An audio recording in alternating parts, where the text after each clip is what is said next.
थरपारकर ज़िले की वाहिद जेका से चौपाए माल की जेका पिड़ी है इस्लाम कोट में उन जो जेका काफ़ी वक्त का टेंडर कोने थियो वो जेका माल पिड़ी है उनमें जेके कम कंदड़ आहिनि उते मुंशी ठेकेदार ऐं वापारी हिन वक्त इस्लाम कोट प्रेस क्लब ते एहतजाज पिया कनि।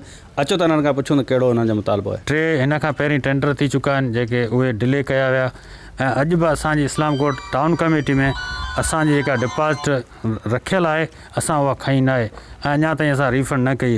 जॾहिं त डेली वेजिस ते बि कुझु हफ़्तनि लाइ असांखे ॾिनो वियो, असां हलायोसीं पे 3 लख रुपया पर हफ़्तो असां टाउन कमेटी में जमा कराईंदा रहियासीं ऐं अॼु जेको असांखे टाउन कमेटी 12 माण्हू घुराए जेके नवाब शाह खां रिंद बिरादरी आहिनि उन्हनि खे उते आणे करे पुलिस ऐं रेंजर्स खे वठी करे असांखे उतां डोड़ाए कढिया विया आहिनि ऐं गैर कानूनी उहे हलाए रहिया आहिनि। को बि लिखत में उन्होंने रिटर्न में का बि शइ कोन्हे, लेटर को बि कोन्हे। ठेकेदार भी असीं आहियूं ऐं वापारी भी असीं आहियूं, मुंशी भी असीं आहियूं, सभु कुझु असांखे इहो बिल्कुलु नामंज़ूर आहे जेको ॿाहिरियों माण्हू अची असां ते हिते हुकूमत करे, इहो असां कॾहिं बि कोन सही सघंदासूं ऐं इनशाला इनखे असां जल्दी था कढंदासीं। चवनि था त असीं सुबुह जो अव्हांखे ॿधरा कुटराईंदासीं, असीं ग़रीब माण्हू आहियूं, हीअ असांजो इस्लाम कोट जेको आहे असां MN MP खे गुज़ारिश था करियूं त महिरबानी करे अमन वारो इलाइक़ो आहे उनखे हरू भरू हवी फसाद में न पखेड़ियो, असां ज़ुल्म कयो वियो आहे। असांजी पीढ़ीअ ते कॾहिं कश्मीर कॾहिं कंदकोट कॾहिं लाड़काणे जा माण्हू मुसलत कया वञनि था। असां अला इदारनि खां इहो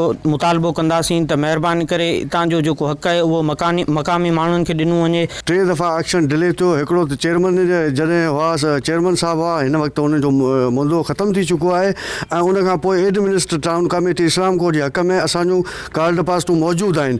अॼु कॾहिं असां ते कश्मीर जो माण्हू हावी थिए थो, कॾहिं हालात जे सूरत में रिंद माण्हू हावी थिए थो, त असां चऊं था त इहो लीगली कमु कयो वञे ऐं कानूनी कमु कयो वञे त असां बि उन में जेको आहे हिसो जेको आहे जेका कार्ड पास्ट आहे उहा जेका आहे रखी सघूं। ही मुतालबो कनि पिया हितां जे चूंडियल नुमाइंदनि DC थरपारकर समेत जेका से सिंध हुकूमत खां त नोटिस वरितो वञे, माल जी जेका पिड़ी आहे उनजो कानूनी तरीक़े सां ठीको कराए असां मक़ामी हितां जा जेका ठेकेदार आहियूं उन्हनि जे हवाले कए वञे। गाज़ी बजीर, अवामी आवाज़ TV न्यूज़, इस्लाम कोट। विज़िट कयो अवामी आवाज़ मीडिया ग्रुप जी वेबसाइट awamiawaz.pk।